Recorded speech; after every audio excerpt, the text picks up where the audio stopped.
Going on, everyone? John Matrix here. Hope you're all having yourselves a wonderful day. Today we're going to be jumping back into some more SCP Foundation here with the Exploring series. This is a video that I'd been meaning to kind of follow up with for a little while here. I believe in Anata Shasha. I don't remember the SCP number. I think it was 3000 something. But the one about Anata Shasha, and I think there was one or two more SCPs that had mentioned about a document that had been recovered from the bottom of the Marianas Trench. And so that had kind of intrigued me. So that's what we're going to be checking out today. This is going to be a video by the Exploring series, exploring the SCP Foundation document recovered from the Marianas Trench. Links will be down below in the description to the original video without my commentary and reaction, and to the Exploring series channel as always. So please do me a favor, if you enjoy this video as we go through it, go over there and give it a like. And if you are a fan of the Exploring series and the content he creates, but you're not subbed to him, please do me a favor, go over there and give the man a sub. He definitely deserves it. Makes a lot of wonderful content. So go over there and show him some support. If you'd like to join us when we do these reactions live, there is a join button underneath the video, as well as a link in the description to the YouTube membership benefits and tiers that I offer. If you've been around the channel for a while and you want to join in the conversations that we have when we do these live reactions, add your 2 cents, etc., etc. I would love to have you guys come in here, you know, check those out, see if any of them have any interest for you, if you decide you want to take your sport to the next level. But with all that said, let's jump into this movie here. Video, whatever you want to call it. I did not tell you to start, though. But yeah. Exploring the SCP Foundation document recovered from the Marianas Trench. Let's take a look. Document recovered from the Marianas Trench. As he said. The SCP Foundation, with all of their vast resources, knowledge, and capabilities, really has only one goal: maintain normality. Yep. Every monster that is contained, every phenomena that is covered up, and every incident that is wiped away is done so that everyday humans can continue their everyday lives.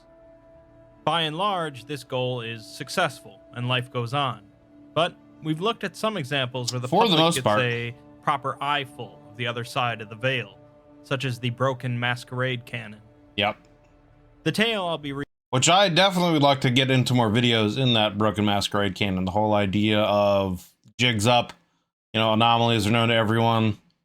The world, I believe, is kind of in more of a chaotic state, but at least, you know, anomalies are known, and yeah, just that idea of almost kind of, I guess in my mind, I picture it as almost kind of like the X-Men in the SCP universe, you know what I mean? You know, anomalous people are out and about in the open, not necessarily contained. The SCP universe is trying to do their best to contain them.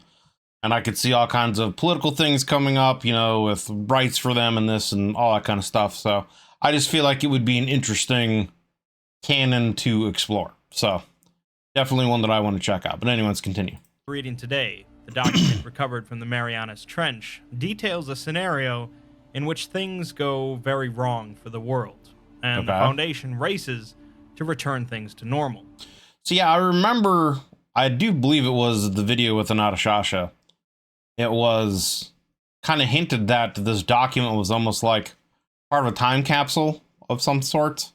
That, yeah, some end of the world scenario happened, and this document was left at the bottom of the Marianas Trench as a reminder of something or a warning of something. But I don't think it really went into great detail about what it was.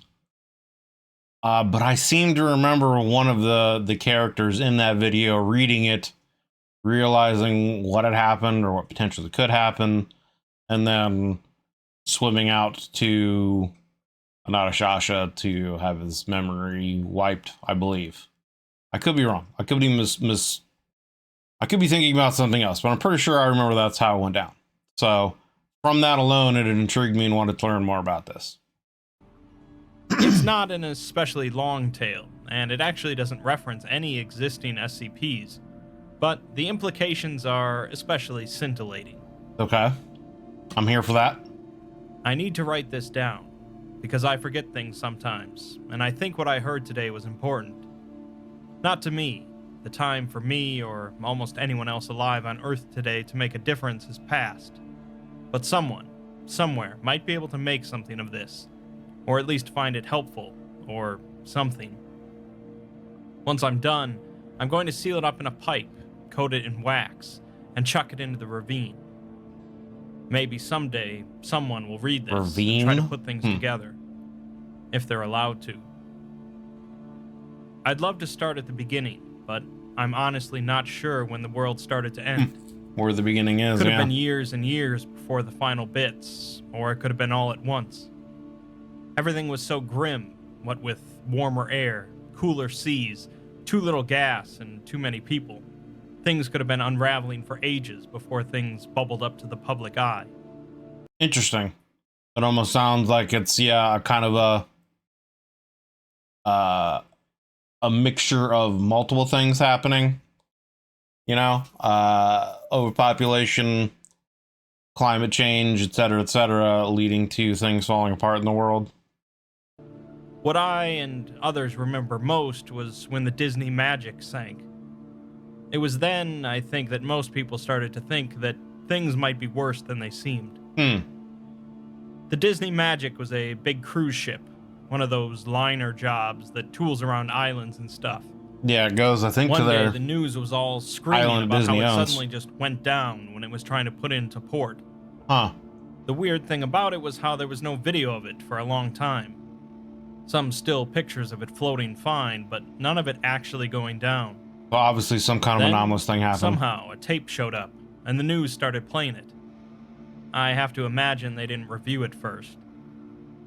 The ship was puffing along, strong and fast, little boats bobbing around it, looking like every vacation lover's dream, when suddenly it stopped. I mean, stopped.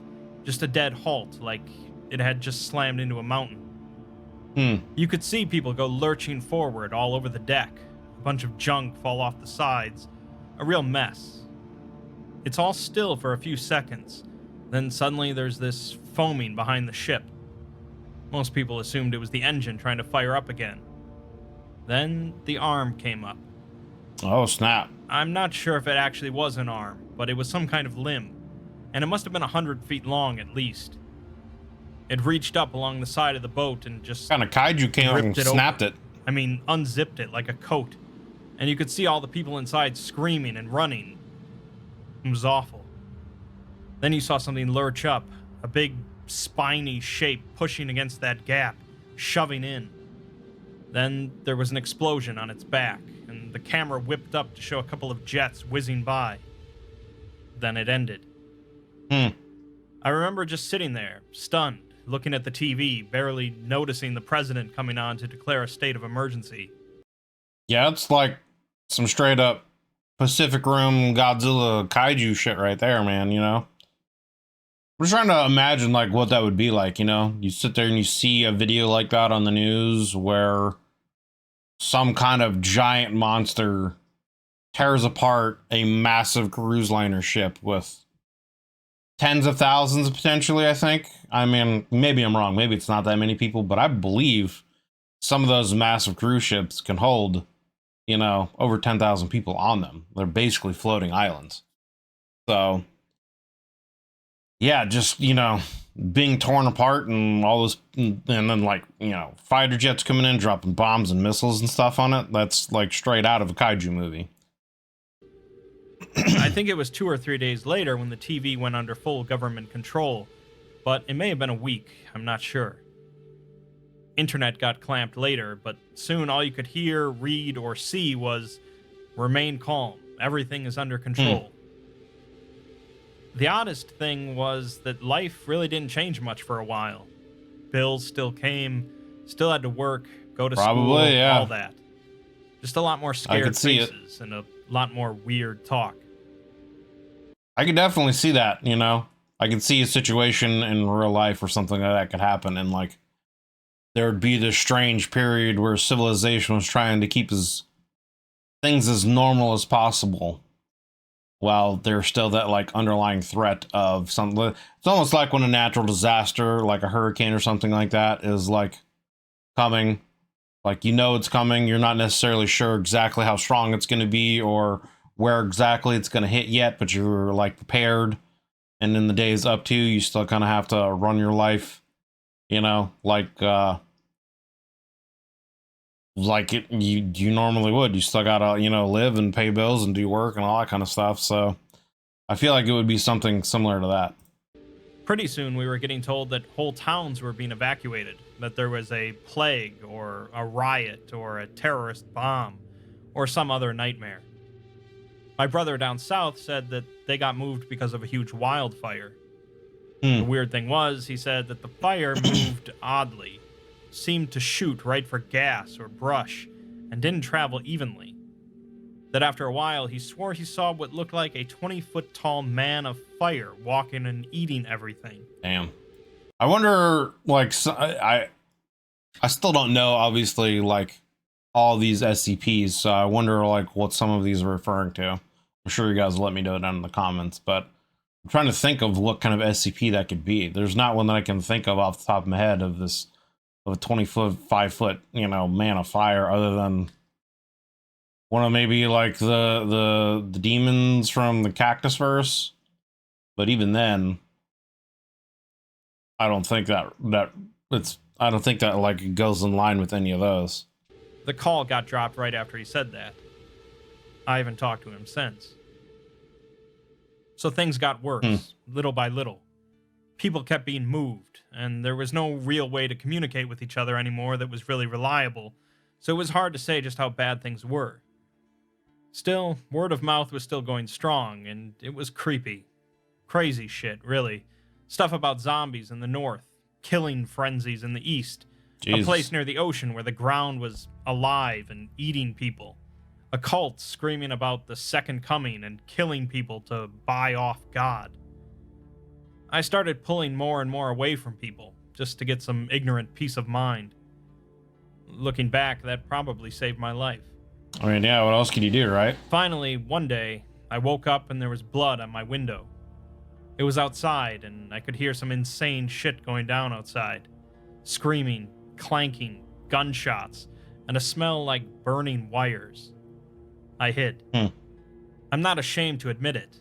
I left my fellow man to rot, and hid inside for almost a full week, long after the noise stopped. Man, what else could you do, man? After the fifth day, the electricity and gas gave out. Like, with some of the stuff in the SCP universe, there really is no hope of you doing anything or defending yourself. The only thing you really can do is just hide and try to outright it, you know, outlive it. And find some kind of safe zone where people who know how to take care of these things can. Along with the running water. When I finally got hard up for supplies, I poked my nose out and saw that the whole west side of the world was gone. Damn. Now, I don't know for sure if it actually is gone, but there is a cliff that starts 30 feet to the west of my house, and I cannot see the bottom of it. Yikes.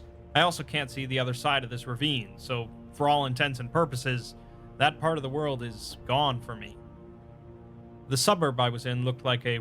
How crazy would that be, man? Like, and I would assume he has no idea how that happened, right? Because he said he hid for a while. And then he came out and that was like that. Like, can you imagine that? Just like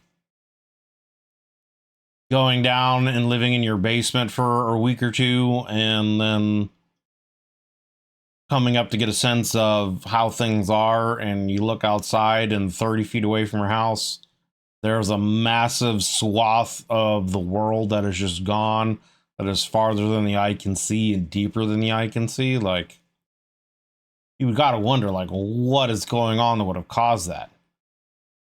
War zone, blood and broken stuff, ravine. So, for all intents and purposes, that part of the world is gone for me. The suburb I was in looked like a war zone, blood and broken stuff everywhere, houses carved up. No bodies, though, which I still think was weird. Yeah, that would be weird. I scrounged up some food and stuff from some of the houses, then went back home. I mean, my immediately first thought of that would be like zombies or something like that. But then you'd also think like, okay, where would they be, right? Like, if there is a zombie apocalypse and they're eating all the bodies, you would think you would see some around, but who knows, you know? Maybe it could be one of those things where they just travel around in massive herds and stay together and the area you're in, they might have just passed by already, you know, who knows? I've been doing that for a while now. I'm not sure how long, really. Might have been years and years, or just a few months. It's hard to say. Sometimes the sun just sticks in one spot for what feels like days. Other times these clouds roll in and you can't see 2 feet. There's things around, too. I run at the first noise, but I think they're about man-sized, and they seem to like metal. Other little things scramble around. I wonder if that's some kind of reference to Meccan. I wouldn't think so, though, right? Because, like, most stuff with Meccan seems to go more towards logic and order. So I wouldn't think there would be any kind of... I mean, who knows? Maybe it could be some situation where, you know, again, the Church of the Broken God found some artifacts. They tried to bring him back. It went bad, and the creature went insane again and started spawning off things and making, you know, people out of these, and maybe they've gone crazy and, you know, et cetera, and there's some kind of, you know, cybernetic zombie thing going on, you know, who knows? Maybe it could be that way, but most of the stuff with Meccan usually has to do with logic and order and not stuff with that, so who knows? In the rubble sometimes. I run at the first noise, but I think they're about man-sized, and they seem to like metal. Other little things scramble around in the rubble sometimes, so I try and keep clear. One time, a thing that looked like a pill bug the size of a cat crawled out, looked at me, and screamed, "Stop," in perfect English. What? I hid inside for days. There are also these big blimp things that float around sometimes. They have little bug legs on their undersides, and they look kind of like maggots, but with eyes all over. Disgusting. They eat everything when they land, but most of the time they stay high up. One of these had just passed when I found the hurt guy. He was all ripped up and looked like one of those SWAT team guys you see on TV sometimes, but his combat suit thing was all ripped to hell. I dragged him back home, and then we talked. He said that he had been hunting the blimp thing, but had gotten attacked. He wouldn't say by what, but he looked like he was on his last legs. I fed him some canned beans and some water, and he seemed to come around a little. Asked me who I was, if I was all right and all that. He seemed kind of shocked when I said he was the first person I'd seen since the rest of the world vanished. He told me it wasn't gone, just relocated, but wouldn't say what that meant. Yeah, what is that supposed to mean? I helped heal him up. Like relocated?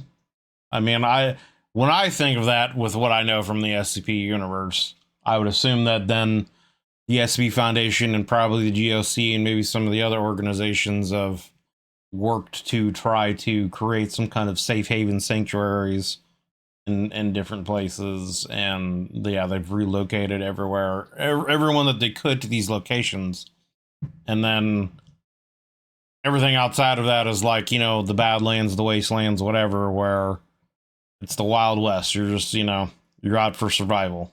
And kept asking, but wouldn't say what that meant. I helped heal him up and kept asking who he was, but he wouldn't say. That's a little strange. Finally, he said, screw it, that his orders were probably no good anymore anyway, and told me. He said he worked for a foundation or something, and that they were like a combination jail and research center. He said that he was one of the agents who went around trying to find strange stuff and keep it from hurting people. I said he was doing a hell of a job so far, and he laughed pretty hard.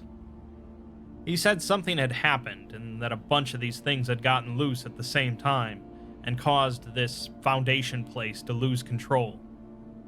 He said it became a GH0 dead greenhouse scenario. I asked him what that meant. Yeah, I don't know what that means off the top of my head either.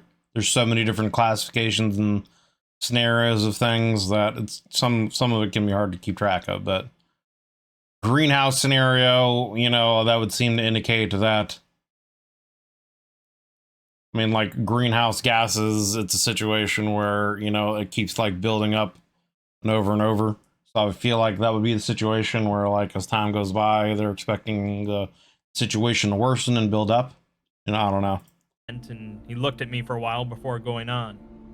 He said that's what they call a situation where everybody on Earth dies, but the Earth itself is still okay and can support life. Huh, okay. I asked, what did that matter if everybody's dead? And he smiled strangely. They have backup plans. I asked him if anyone else on Earth was still alive, and he said yes, but carefully spread out and contained. After that, I just sort of sat and digested things for a bit, and the man started stretching and checking his cuts. He was starting to pull his boots on when I asked what happens now. He said that they have to reboot things. Said they have the technology to recreate almost anything, and that making people is actually pretty easy. Said that they would clean out and contain things, rebuild the broken cities, and repopulate them. It would take a long, long time, but he said they would eventually get things back to the way they were before. Even said they could recreate memories and stuff. I just sat, kind of stunned, and watched him as he just kept going along, getting dressed like this was all no big deal. Yeah, like it's just life. I told him he was nuts, that there was no way people could just forget, that this could all just be swept away. He stopped, looked at me, smiled, and then said, "Why not? It's been done before." Been done before, yep. I don't know if that man was crazy or not, but I think he was sane. As he was leaving, he said something about putting my house underwater. "Please, don't let them brush me away. Don't let them hide us. Try and find more. I know there's got to be more people who try to leave something behind. Don't let the world die in vain. Remember us." Interesting. All right. No quote at the end there. No quote at the end. All right. Wow.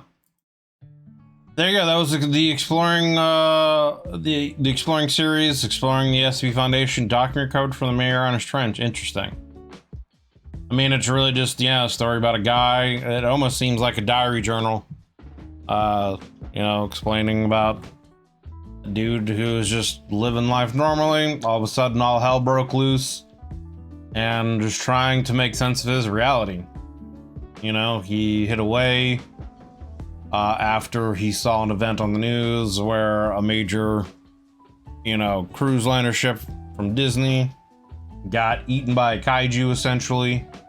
And then, everything in the world just started falling apart one after another as a lot of these SCPs got out and the Foundation lost control.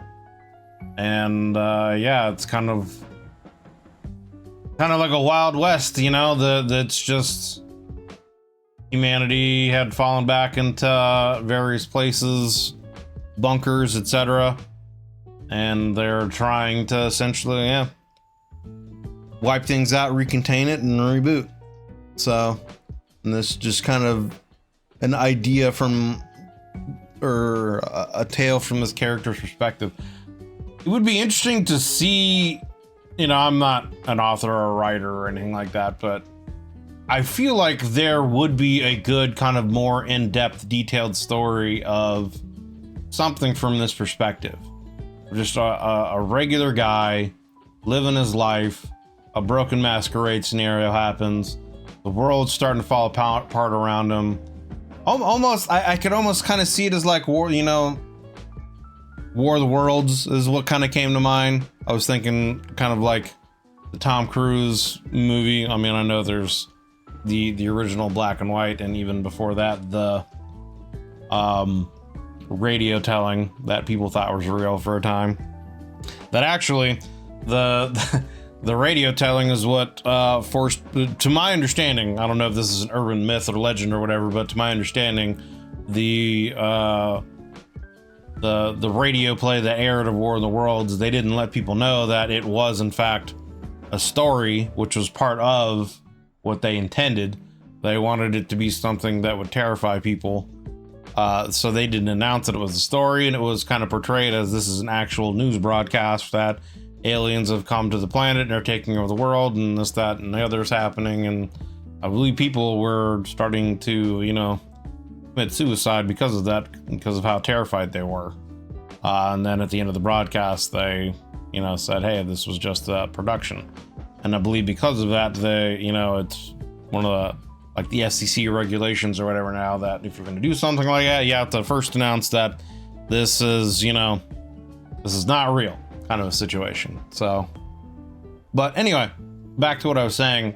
I definitely do feel like there's room for a story like this, one that is more fleshed out and more detailed, where, you know, you kind of chronicle this average Joe's normal day life, you know, getting up, going to work as a family, yada yada, and all the experiences he goes through as a broken masquerade scenario happens. The world starts falling apart around him, trying to get his family to a safe zone that the SCP or the GOC, you know, has, and just all the trials and going through that. And of course, you could reference all kinds of SCP things, you know, and various things he's got to go through. And it could go a lot of different ways, you know. It could go ways where he loses his family and wants to join the fight, maybe create his own kind of like vigilante group of people going out and fighting anomalies. And perhaps the SCP eventually gets a hold of them and they turn them into their own, you know, mobile task force and yada yada. Stuff like that. I could see a very intriguing story being done in that kind of situation. There's also a game that I've been playing recently called Phoenix Point. It's made by the original guys that did the XCOM games. And I don't know, it has a very SCP feel to it to me. The idea of it is that there was this virus that's been dormant in, you know, the ice for millennia potentially, and you know, due to global warming, it's come out again and it's causing mutations in wildlife. And there's this Phoenix Point organization that's been in hiding and is now coming out to combat the Pandora virus. And there's themes in the story of, you know, has this happened before, etc., etc. I don't know, it has a very SCP feel to it. So if you like XCOM games and you like SCP stuff, you know, check it out. It might be worth it.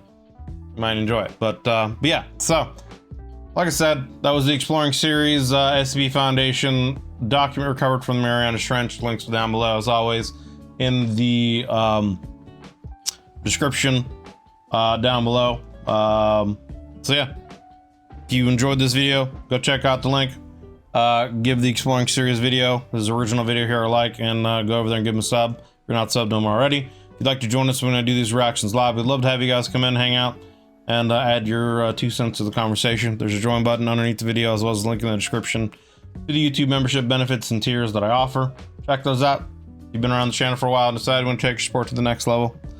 Yeah, thank you guys for watching. Hope you enjoyed this video. Hope you're having yourselves a wonderful day. If you enjoyed it, consider leaving a like and a sub. It helps me and the channel grow. And we'll see you guys in the next one. Take it easy.